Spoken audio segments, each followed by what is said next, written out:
Hello, everybody.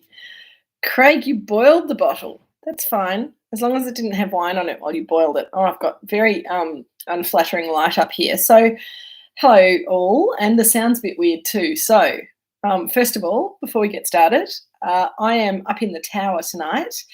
You can see a beautiful view of the vineyard behind me out there, and the sunset, but it's a bit bright. So, as that calms down a little bit, as it gets darker, I'll show you the sunset. If that's quite nice out there, but I don't think we're going to have a really remarkable one tonight. Anyway, lovely to see you all. Welcome back. Jill and Richard are having a competing tasting downstairs with some friends. So, hello, Emily and Kevin. Welcome home, Kevin. Good to see you. Thanks, Craig. This is my Moorooduc Estate vintage shirt from two years ago, 2019. Hello, Nareem and Keely. How you going? And yes, before I finish up about the shirt, I'm going to show you the back because it was great. Pete designed it for us. Hello, Daryl and Sue. How you going? Good to see you. Kay's here. Hello. Good to see you. I've already been sent some photos of the next assembly. It's pretty cool, isn't it? Unfortunately, everyone else has wrecked theirs by putting it in the dryer. The transfers come off, but I'm a geek and just hand wash it and dry it on the line. So mine's still got all its pictures on it. Anyway, better get stuck into some wine. Hey, there's 22 of you so far. I'm sure there'll be a few more people joining in, but we'll get started. Yes, so Richard and Jill are doing a Pinot Noir tasting downstairs, and we're doing a Pinot Gris tasting upstairs. So as per the beautiful, and I'm sorry about the light coming and going. I'm not used to this venue. I've got the lights on, but we've also got sort of the sun setting and light going outside, so maybe I should have closed all the curtains, but it's nice to be able to show you the view a little bit. Hello, Sarah, and all the tricks. Good to see you. There's the vineyard, still looking quite green out there. The baby vines out the front are looking yellow and orange and brown, but the main vineyard's still looking fairly green and verdant. Anyway, enough about the scenery. Let's get on to the wine. So Pinot Gris tonight and next week. Right from the beginning, a number of you have asked me what the difference is between Pinot Gris and Pinot Grigio. And there are lots of different answers to that question, but the simplest answer to that question is that there is no difference as far as grape variety is concerned. It is the same grape variety. It's just Pinot Gris is the French name and also the international name for the grape variety. Pinot Grigio is the Italian name for the same grape variety. In the same way that there's a grape variety that the whole world calls Shiraz and Australia calls Shiraz. So it's exactly the same. Tonight we're going to be tasting two wines, and we're going to do some tricky decanting as well so that we can keep half a bottle of one of those wines to taste with another wine next week. It's all very complicated, but most of you have done it before. If anyone's sort of getting a bit freaked out about it, anyone who's new to this group who hasn't done the decanting before, don't worry, I'll step you through it all. But the first wine number one, is the Moorooduc Estate Pinot Gris 2017. So let's get that open. I hope people have got some nice little treats to have a nibble with. I'm using my little Sangiovese glasses tonight for no other real reason than that they were easier to carry up the stairs. I'm up the top of the tower tonight, so I had to carry everything with me up the stairs. So that's that one. I'm not going to decant that one. I brought two little half bottles up here, but one of the problems with half bottles is that if you don't maintain them meticulously, you can sometimes get something like a dead fly in them or whatever, and then you can get some really nasty, or even if you haven't dried it properly and a little bit of mold has grown, then the bottle can smell quite moldy and quite unpleasant. So that was why I mentioned at the beginning, anyone who is planning to do some decanting of the second wine And you might be wanting to decant both wines. If it's just one or two of you in the house and you don't want to drink a bottle and a half of wine tonight, then you can decant half of the Pinot Gris into 1.5 bottle if you've got two, and the other, but I would say this is the wine that it's most important to do your decanting, because we're going to use this wine again next week and compare it to another Moorooduc Estate. Hello, Zach and Jack. How lovely to see you. Online parent-teacher interviews. What a nightmare. Hello, Shell. Oh, yum. Leftover mezze spread from last week. That's amazing. That looked so good. I would want to eat that as well again, for sure. So good on you, Shell and Andrew. Very low key. You didn't even have to cook anything new this week. And it'll go really well with the wine. So the second wine is the Franz Haas Pinot Grigio. I'm going to tell you all about this wine, but before I tell you about it, I'm just going to show you how we do our little half bottle decant for anyone who hasn't done it before or anyone who needs a refresher. You've probably all watched the little video of me showing you how to do it that I sent out last week. Did anyone watch the first Drinks with Kate video that I sent the link to as well? It's pretty funny. Although I do think my hair looked pretty good there. I'm getting my hair cut tomorrow. I'm very tempted to cut it all off again. Oh, yes. And Norway, very exciting. And I haven't forgotten about doing an offer for you guys for that 2015 Robinson Pinot that we tasted last week. Hello, Jeff. But Jeff and I have both been a bit under the pump this week. So we're going to regroup on the weekend and get something together and pop it up early next week, hopefully, although I am going to Adelaide next week. If you know anyone in Adelaide who'd like to go to a wine dinner, there's still a couple of seats left at our wine dinner on Tuesday night in Adelaide. Anyway, all over the place. Let's get this wine into a glass and into a half bottle. Excuse me. That was pretty dramatic, wasn't it? Let's get this screw cap off. And first of all, once you take the screw cap off, you get your second glass and you put some wine in the glass. It just makes it really, Zach and Jack, or Zach or Jack, you're in Adelaide Monday and Tuesday nights. Well, come along to the Caledonian. It'll be great. You can drink a whole heap of Moorooduc wines. I've checked this bottle, and the reason that I was telling you about just be careful about stinky bottles, the other bottle that I bought up was really stinky, and I had to throw it in the rubbish bin. It was disgusting. Zach, well, if you need me to resend you the link for the Caledonian, you've probably got much better things to do in Adelaide than come to a Moorooduc dinner at the Caledonian. But anyway, if you're at a loose end, you know who to call.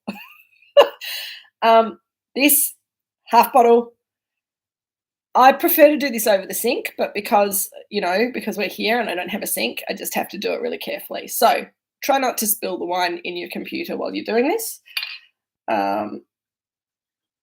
And you just want to fill the half bottle all the way up to, yes, Shell has just reminded me of the soda stream. What you can do, because my soda stream's downstairs as well, I couldn't be bothered carrying it upstairs, but what you can do is before you start filling the half bottle, you can just give it a little blast with the soda stream, and that will get some carbon dioxide in the bottle before you start filling it. That gives you even more safety. But you see how I filled this right up to the top? You can see it's all the way up to here. That, even without any carbon dioxide from the soda stream, do it up tight. I put the Franz Haas lid on the top so I remember what wine is in my half bottle and I don't need to write anything on the label. No, Cotty, you can absolutely use a funnel. It's probably really smart, actually, to use a funnel. Not sacrilege at all. You want to do it gently, though, because it will aerate the wine a little bit more. So the as gentle as you can into the half bottle, get the lid on. You just want to make sure that you have as little oxygen contact with the wine as possible. So that's why we use the soda stream, just a little of the soda stream into the empty bottle. Don't do it once the wine's in because the wine will go everywhere, and we don't need to make bubbly Pinot Gris. I'm sure we made jokes about that last time. So then we've got about a half bottle of that. We've got a full bottle minus a glass of that. That should be enough for most of you for tonight. And we put our little half bottle with the Franz Haas lid on it so that we know what it is into the fridge and keep that for next week to taste with the Devil Bean Creek Pinot Gris. Try not to drink that wine over the week because I'm not sending you another bottle. You have to go and find yourself another one or just use your memory. Anyway, up to you guys. If you can't be bothered doing the half bottle thing, if you just get thirsty tonight and drink both bottles, that's fine. You might be able to find another bottle of the Franz Haas Pinot Grigio. It's brought in by some friends of mine. I know they sell wine in Melbourne and Sydney and Brisbane. And also in Adelaide. So you might find it at a good independent retailer if you need another bottle. Otherwise, just enjoy the Devilbean Creek Pinot Gris next week without a comparison and just remember back to what this wine tasted like. So I now have two quite similar looking glasses of Pinot Gris, Pinot Grigio. The Italian wine is slightly more golden in colour. So if you're getting mixed up with them, a little trick, I didn't bring it up with me, but if you've got a Sharpie pen, a little trick when you're doing a comparative tasting and you don't want to have to keep remembering which is which, is you can just get your Sharpie pen and on the bottom of the glass, you just write 1 and 2 or Gris and Grigio or whatever you want on the base of the glass, and that'll wash off next time you put it through the dishwasher. So that's a good little hack for not getting your two wines mixed up when you're eating dips and talking and typing comments and all of those things. So Pinot Gris and Pinot Grigio as a grape variety. And I know I gave you this little I know I've talked about this before, but I think it's worth just as a little introduction. Please feel free to start tasting and drinking, which I'm sure you have and you are. But I'm just going to have a little talk before I have a taste and a drink tonight because I feel quite strongly about this. You'll be surprised to hear. But in Australia, we have a lot of producers of Pinot Gris, Pinot Grigio wine that have tried to differentiate between styles and very loosely, because they're really, if you taste enough, if we talk about, okay, where is Gris originally grown and made and where is Grigio originally grown and made? Gris is from Alsace in France. Grigio is from Italy and usually in the north of Italy. It does best. But what we find is that Australians try to label them Gris and Grigio to give them, that would have been a good idea, Shell, the buttered popcorn, maybe next week with the other Gris. In Australia, people have tried to differentiate their styles by calling the Gris or Grigio, and I think it's really confused people because what most people in Australia think is that Gris has to be heavier, riper, often a little bit sweet, which is not the case. But that's often the style that you get when you buy a bottle of wine that says Gris on the label from Australia. If, however, you buy a bottle of Australian wine that's labelled Pinot Grigio, the idea is theoretically that it should be picked earlier, a bit lighter, less flavoursome, less weighty, certainly dry, and quite high acid. Now, that's not how they always make Pinot Grigio in Italy. It's how they make co-op cheap Pinot Grigio in Italy. So that's one of the reasons I get a bit cranky about that sort of differentiation, because Italian Pinot Grigio is often less perfumed and less floral than Alsace Pinot Gris, but it's not always kind of light and flavourless and high acid, because high quality producers like the guys at Franz Haas work really hard to grow beautiful fruit. They're up in the Alto Adige, which is in the foothills of the Alps and what are those mountains? The not the Apennines. That's the one. They're the ones that go down the centre of Italy. The mountains that are between Italy and Austria, whatever they're called, can't remember at the moment. I should have done my reading. But this is a beautiful wine, the Franz Haas Pinot Grigio, and I'm going to tell you more about that in a minute. And I really like comparing it to Moorooduc Estate, because we're as passionate about Pinot Gris as they are, and we try very hard to make Dolomites. Thank you, Peter, Karen, the Dolomiti, and Robin, Deb. Thank you very much. Yes, so it's in the foothills of the Dolomites, and it's an amazing region because it's very mountainous, high altitude vineyards, lots of white grape varieties, a bit of really interesting Pinot Noir being grown in that part of the world as well, and these guys are one of the top producers in the area. Also, the son, Franz Haas, is the name of the eldest son of every generation of this family, Franz. And so there have been, I think, 6 generations of Franz Haas who have grown grapes and made wine in this place. And very sadly, it was either late last year or early this year, certainly during the European ski season, Franz Haas Senior, who we visited, that I knew, had a heart attack and died, leaving his son, Franz Haas Jr., to take over the family business. So it's sort of the end of an era in a way, the beginning of a new era. I know that Franz Haas Jr. is not or wasn't that keen on being involved in the winemaking, but I hope that he'll be able to either take up the mantle or find a team to continue making these wines, because they're really beautiful wines. And I was really quite devastated to hear about Franz Haas Senior's early demise. So that was another reason that I wanted to use their wine tonight to sort of raise a toast to the Franz Haas family and the passing on from one generation to the next. So cheers to you, Franzi.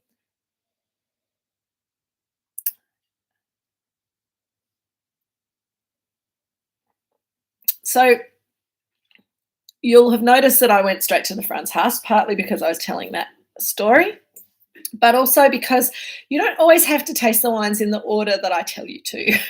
You can taste them in the order that it really suits you. And what I think we'll find here tonight is there'll be some real similarities and there'll be some real differences.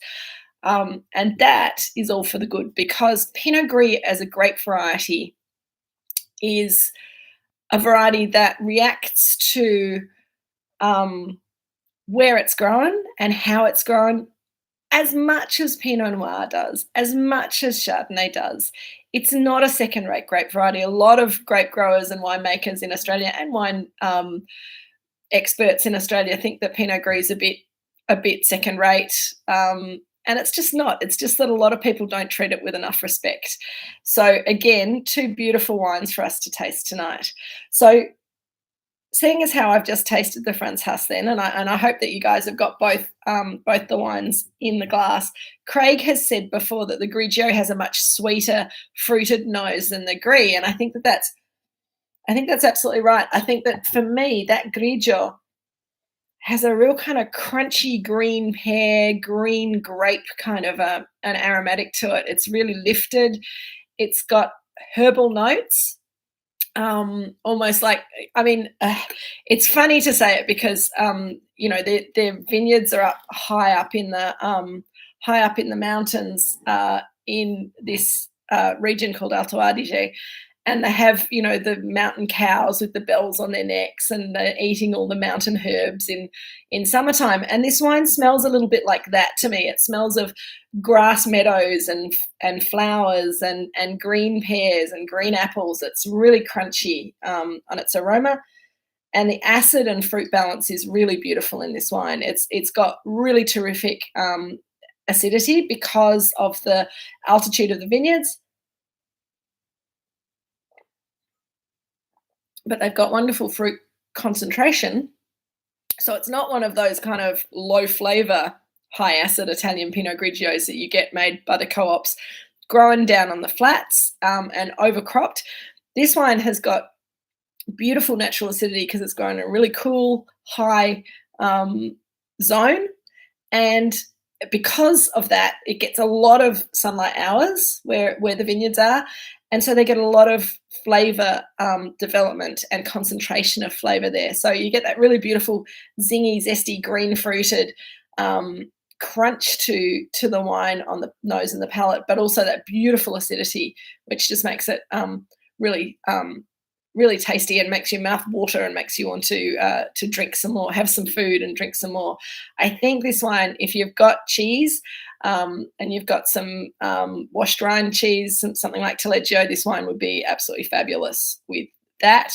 But I think it's a sort of wine. I find good Pinot Gris, Pinot Grigio works with so many different food types. I think it's very versatile. So I'd be interested to know how it's going with all your other foods.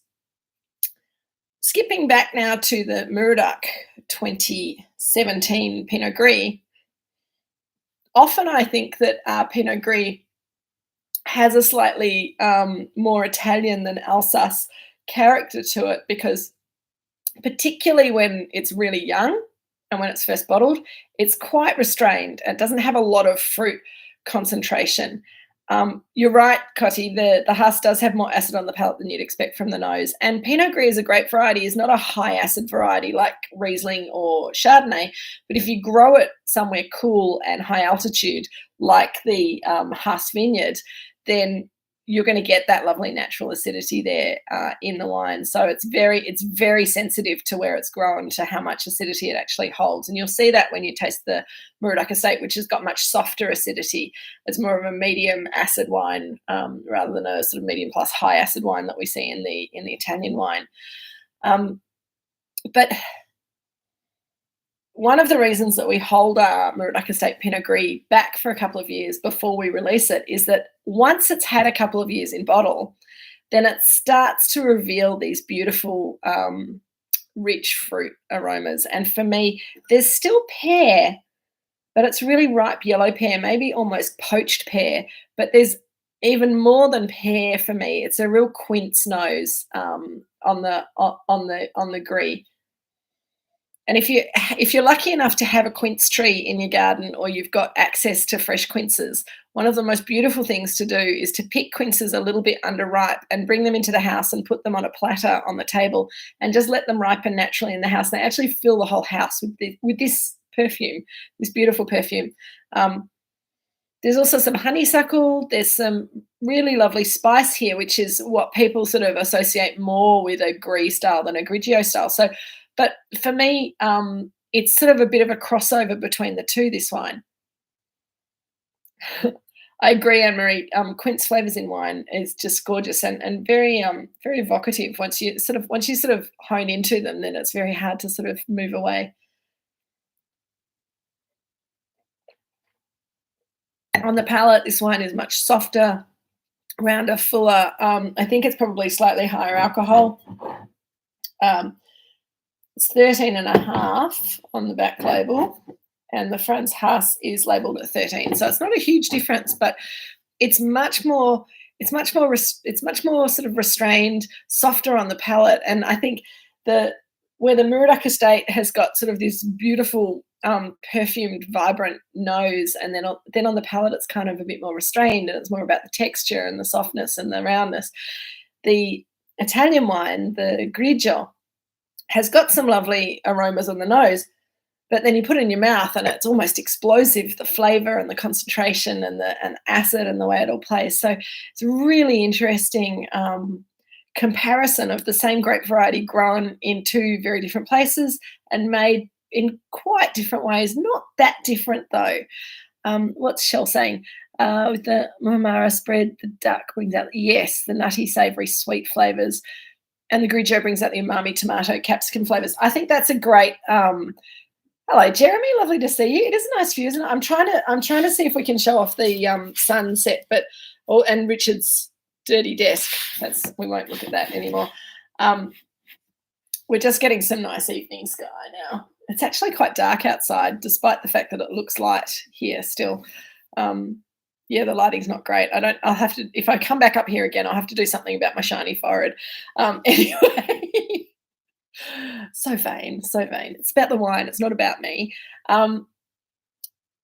So where was I getting to? Oh, yes. So if you think about these wines in terms of the cuisine that they go with, Shell was saying that the Grigio brings out the tomato and capsicum flavors in her dip, and tomato and capsicum are really key elements in Italian cuisine, and the Grigio style goes so well with those flavors. So if you were having, say, a pizza with a tomato base and some capsicum and some black olives and some mozzarella cheese, that wine would be fantastic with it. The Gris is more mellow and a little more even. The difference in age is interesting, Cotty. The Pinot Gris is 2017 and the France House is 2020. So you're right.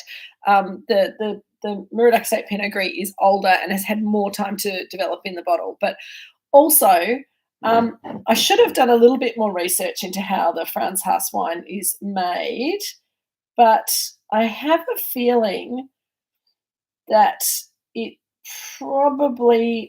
was certainly fermented in inert vessels, I think probably stainless steel, but it might have seen a little bit of old oak as well, whereas the Moorooduc Estate is 100% old oak, wild ferment, and has also gone through a full malolactic conversion, which while I think the France House has not gone through a malolactic conversion, because that's not really the normal thing for Italian Grigio, that they tend to avoid malos and keep as much crunchy acidity as they can. So looking for a slightly different shaped wine there. The Moorooduc Estate Gris goes very well with those sort of tomato Italian sort of flavors. Yeah, the France House is a 2000, and sorry, Anne-Marie, I'm just losing decades. It's been a very big week. 2020, not 2000, 2020 for the France House. Pinot Gris, Moorooduc Estate Pinot Gris 2017. France House is 3 years younger. Sorry, Anne-Marie. Thank you for picking me up on that. I'm a bit all over the place today. So, no worries. The Moorooduc Estate Pinot Gris is a wine that I think Craig was saying that it worked very well with the Brie.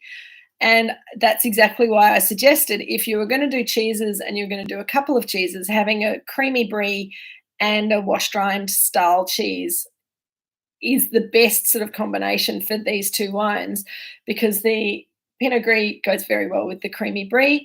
It brings out the quince and the pear, and if you've got a little bit of quince paste, it works really well with that as well. Whereas the Grigio needs something a little bit more tangy, and those washed rind cheeses have that sort of tang, a little bit more funk to them, and that brings out all of the flavour of the Pinot Grigio. I think also, if you were looking for great food and wine matches, I talked to you about roasting vegetables, and I do think that roasted root vegetables, whether you just have them freshly roasted, if you make them into a roast vegetable soup, could be really, really awesome.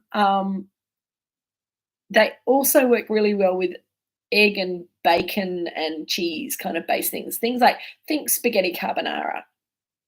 Both of these wines would be fantastic with a bowl of carbonara pasta. But I think if you've got, it sounds like the things that you've got there are going really well. Kay was chatting to an Italian who used to make wine with his dad, and they don't like to leave it too long in bottle or barrel, have to drink it as soon as possible with food. Can't understand holding on to wine. I think that's right, Kay, that a lot of Italians, and was this an Italian who was making wine commercially, or just making homemade wine to drink with the family? It sounds like made wine with his dad and they wanted to get in the, so that's a little bit different, because if you're doing a bit of homemade wine, then those wines tend to be wines that you do want to drink early, because often they'll get less good with age, and that's usually to do with some spoilage yeasts and things like that. So not being disrespectful to homemade family wine, but a Pinot Grigio made by a professional Italian winemaker. These days they will have all of the techniques and ways of dealing with with faults and making clean wine that will age really well. That said, the Italian style of Pinot Grigio doesn't tend to age hugely, and we've been really surprised at the way our Pinot Gris ages. And quite a few of you have tasted the older Pinot Gris with us in the last couple of years. And if you haven't, then I will be slipping some into future boxes this year, because I think it's quite a joy to taste those sort of wines that are a little bit older. From 2012, 2013 particularly are looking really, really great at the moment. Anne-Marie, you're having this wine with zucchini sliced cheese, dill, chives, and basil in it. Yeah, Pinot Gris works really well with all those kind of herbal notes as well as the eggy, cheesy kind of zucchini character. Jeff's enjoying it with his cheeses. That's good. And Kate, potato, pumpkin, ham, cheese, homemade pizza sounds fabulous. Yeah, all those flavors work really, really well with this grape variety. And as I say, you have to be careful with Pinot Grigio, because there is still a lot out there that is not that great. And in reality, not all the cheap stuff is terrible, but both of these wines will set you back around $40 a bottle if you buy them retail. And you kind of get what you pay for. But I think a lot of people are a bit shocked when we say, Pinot Gris is $40 a bottle. And they say, but Pinot Gris is supposed to be cheap and cheerful. It's like, well, we can't afford to make really cheap Pinot Gris here on the Mornington Peninsula, because it costs a lot to grow fruit here. And the same in the Alto Adige. It costs a lot to grow fruit there. There's not a lot of mechanization. They're up high in the mountains. There's a lot of handwork that gets done. There's a lot of passion there. And in a way, you spend $30 to $40 on a bottle of wine, you expect it to be really good. So Pinot Gris, if you're looking for good Pinot Gris that's not these two, then kind of keep that as your rule of thumb. Spend a little bit more. If it's a $15, $20 bottle of Pinot Gris, it might be perfectly serviceable. It might be really tasty. Don't get me wrong, I'm not being a snob about it, but it's probably grown somewhere other than the Mornington Peninsula. It's probably grown somewhere where it's cheaper to grow fruit. It's probably easier to grow fruit with mechanization, that kind of thing.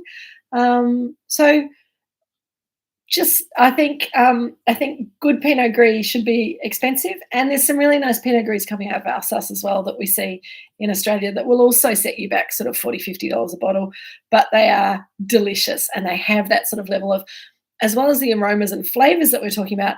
Both of these wines, to me, have this beautiful textural quality to them. They have a lot of phenolics, they have a lot of grip, they have a lot of weight mid-palate, which is what makes them so delicious and so good with food, because those phenolics really kind of help to clean up the acid and the salt and the flavor in the food, and they work very well with the flavors of food as well. Emily, what are you eating? Saltbush seasoned macadamia nuts. Yeah, I think so. First of all, I think that macadamia nuts are a little too waxy and a little too rich to go with Pinot Gris. I like macadamia nuts with champagne or very tight Chardonnay, because they've got quite a lot of fat in them as well. The saltbush seasoning also kind of accentuates that sort of the fatty oiliness of the macadamia nut, and the saltbush kind of tanginess would work really well with a higher acid wine than these Pinot Gris. Spice nuts would be okay, Emily. I think probably almonds. If you got some toasted almonds, or if you got some spiced almonds, something like that would work really nicely with this wine. Hello, Sam and Paul and the girls. Lovely to see you. I'm glad that you're listening in. Yeah, it's funny. It's usually nuts are fantastic with wine. I actually think potato crisps would be better with this. Sorry, Peter and Karen are saying the cheese is not fatty. It is fatty, but it's a different type of fat. It's sort of a soft, creamy fat, whereas macadamia nuts are kind of crunchy and waxy. So it's partly the texture, it's partly the flavour. Macadamia nuts have a very unique flavour as well. Um, I can't really. I feel in my waters that macadamias don't go well with Pinot Gris, but yeah, I can't really. Thank you, Jeremy. I was going to say I can't really say why, but Jeremy's saying that macadamia nuts has something in common with pine nuts. There's a weird taste inhibitor thing that mucks up your palate a bit, makes it hard to match macadamia nuts to most wines. So yeah, there's sort of a bitter tanginess to the nut that kind of doesn't work with wine, weirdly. But Pinot Gris with sort of cheesy biscuits, or I know that yeah, they sort of don't work. Just salted potato crisps, I think, are fantastic with this sort of wine. And also, as I said before, if you do sort of your roast vegetables, your roast potatoes, roast pumpkin, roast sweet potato, cut them up into sort of little cubes or make them into French fry kind of things. Even parsnips in there with some olive oil and salt and pepper. Roast them up nicely so that they're kind of soft in the middle and crunchy on the outside. They're fantastic with this sort of wine. Okay, yeah, macadamia nuts are great with a G&T because the G&T doesn't really care about those things. And the pine nut thing we talked about a little while ago when Laura was asking about pesto with one of our wines. It might have even been the Devil Bean Creek Pinot Gris. I can't quite remember, but I was saying that pine nuts, particularly pine nuts, apparently from China. I'm not sure if it's just China or whether it's a sort of whether it's a terroir thing or a processing thing, can actually make everything in your mouth taste metallic and bitter for up to 2 weeks after you've eaten them. So I don't think macadamia nuts are quite as bad as that, but they do have a weird reaction with a lot of wines. So I love macadamia nuts. I tend not to serve them very often with wine for exactly that reason. Gin and tonic, that's macadamia nuts and cocktails, I think. We'll try that again in a few weeks' time.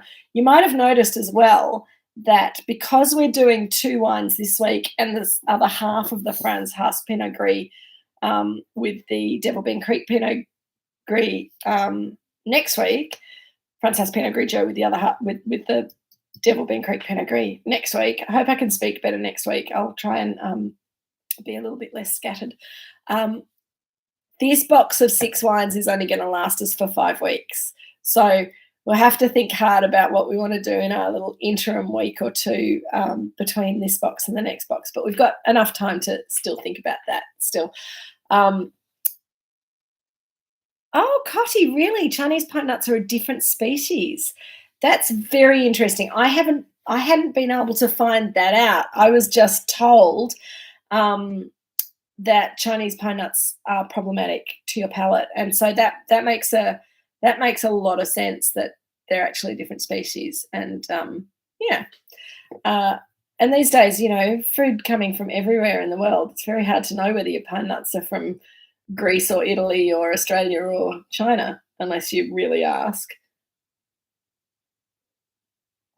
I love the colour of this Franz Haas Pinot Grigio as well. It's got that little kind of burnished golden kind of colour to it, whereas the Pinot Gris from Moorooduc is a little paler, sort of lemony colour. And remembering that we've talked about Pinot Gris and the skin and the colour that it gives it, these Italians, I think that Franz Haas just lets the juice soak on the skins just for a few hours before they press it off and get it started fermenting, but it just gives you a little bit of extra colour in the wine. And Italians are not afraid at all of a bit of colour in their white wine, so it was one of the inspirations for me to make Pinot Gris on skins after going to Italy and seeing people making white wine varieties using red wine grape winemaking techniques. So what else can I say? I'll finish up by saying that the Moorooduc Estate Pinot Gris, we love making Pinot Gris. We love playing with Pinot Gris. We think it's a great variety that has a lot of, it's already showing great things down here on the peninsula. It has the potential to keep getting better and better. So I think quality and deliciousness is something that we see in spades with Pinot Gris here in Australia. I think if more people drank Pinot Grigio like this Franz Haas wine, then they would have higher expectations for the grape variety in this country. And I think that would spur more winemakers on to make more delicious Pinot Gris, more serious Pinot Gris. And when I say serious, it doesn't mean you have to sit around, frowning and talking, writing poetry to the wine. It's just about making wine that's delicious. And, you take it seriously, you get the crop levels down, you work hard in the vineyard to grow beautiful fruit, you work hard in the winery not to stuff it up once it gets in there. And this grape variety has the potential to make, as we've said already tonight, very food-friendly, textural wine. It tends to be lower acid than Riesling or Chardonnay. It tends to have that lovely roundness in the palate. And it's surprisingly ageable as well, which is really cool. And it's a brilliant wine to serve with cheese at the end of the night. I think I'm so over red wine with cheese at the end of the night. I'd much rather come back to a really good Pinot Gris or an old Chardonnay, but a really good Pinot Gris with cheese at the end of the night at a dinner party or at a wine dinner. It just brings me so much joy. Craig, it sounds like you had a pretty good time at that wine dinner. Was that the one with Huon Hook? Huon has been in recent years quite a fan of our Pinot Gris, which is really nice. So, Cotty, the Chinese pine nuts are rounder and the European ones are longer and thinner. Oh, okay, so we can kind of judge them a little bit by sight. Worth checking that out. Anyway, I kind of feel like we've just sort of started to. We love Huon. We've just started to sort of touch the tip of the iceberg with Pinot Gris, I think, in this country, and I think it's really exciting to enjoy the Moorooduc Estate, to have a look at this beautiful Franz Haas wine and to celebrate the genius of this man. I've got to say, Franz Haas Senior he was such a dag. He used to get around in his black tracky dacks in the winery, just loved it so much. And you can feel that love in the wine. So, that love and that passion for winemaking sort of spans cultures and language and all that kind of thing. Zach and Jack, the Franz Haas wine is it is fairly widely distributed. You'll probably be more likely to be able to find it in independent retailers in Melbourne, Sydney and Brisbane rather than further out. I don't think they might sell it a little bit to Dan's, but Dan Murphy's, but I don't think many of the other groups and chains would have it. The importers are Trembath and Taylor, and I believe they have a website now called Trembath and Taylor Direct. And in fact, I think they're the same people who brought in the Poggioino Chianti that some of you tasted with me last year. So if you were on that tasting, Michael shared a little discount code for you guys with that. And if you jump onto Trembath and Taylor Direct, then you'll be able to buy it direct from them, as well as lots of other lovely Italian wines. So, but I know the Prince Wine Store has it in Melbourne. Look, Rob and Deb, you could say that, but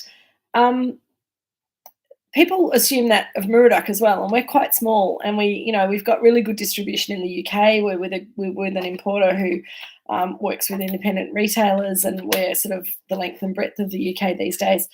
You don't need to make a lot of wine to be in a lot of good places, because a lot of places probably will have that wine on the shelf and maybe sell a few cases a year. This wine also goes into Italian restaurants. It is a bit of a hand sell because for a lot of people, it's too good for what they expect Pinot Grigio to be. So there's still that learning experience for a lot of people. But no, they're not a huge operation. They're not tiny, but it's a family business, and it's one winemaker, a marketing guy. They've probably got a couple of cellar hands that help out. They live on the property. It's very similar in size and sort of ethos to Moorooduc. It just happens to be in Alto Adige rather than the Mornington Peninsula. Yeah, I hope that it will continue to be a lovely place to visit. But it is, you know, they don't get a lot of guests. They don't have sort of just a cellar door that's open all the time, so you need to make an appointment to go and see them. Yeah, and they make a lot of really interesting wines. Very interestingly, their labels are super cool because Mrs. Franz Haas was friends with some artists who were contemporaries of Picasso. And I don't know if it's Picasso, but one of his contemporaries who painted in a similar way has painted a huge amount of artwork for them and designed their labels. So have a look on their website. This label is fairly low key for them. They've got some much more decorative labels, but I think it's rather stunning, the Pinot Grigio label as well, with its bronze kind of type. Anyway, we've come to the 45-minute mark, and I think I probably said enough about the wine, but do have a look at their website. They're doing great things, and they make a really interesting Pinot Noir, which maybe one day we'll have a look at. High altitude Alto Adige Pinot Noir. It's a bit challenging compared to the Pinots that it's sort of lighter and slightly different flavour profile from the Pinots that we make here, but I think it's delicious. So we'll see if we can squeeze that into a tasting as well, if people have enjoyed the Pinot Gris sometime in the future. Until then, I'm going to sign off now. It's got dark outside. The stars have come out. The dogs are asleep. They're very quiet downstairs as well. It's been awesome. Thank you, Zach and Jack. I'm so glad that you enjoyed it. It's really nice to share some of my favourite wines from other people, as well as the Moorooduc Estate wines. And next week, as I say, hold on to your half bottle of the Pinot Grigio if you can, and we'll compare it to the Devil Bend Creek Pinot Gris, because I think that will be really interesting as well. The Devil Bend Creek Pinot Gris is quite different in style from the Estate Pinot Gris.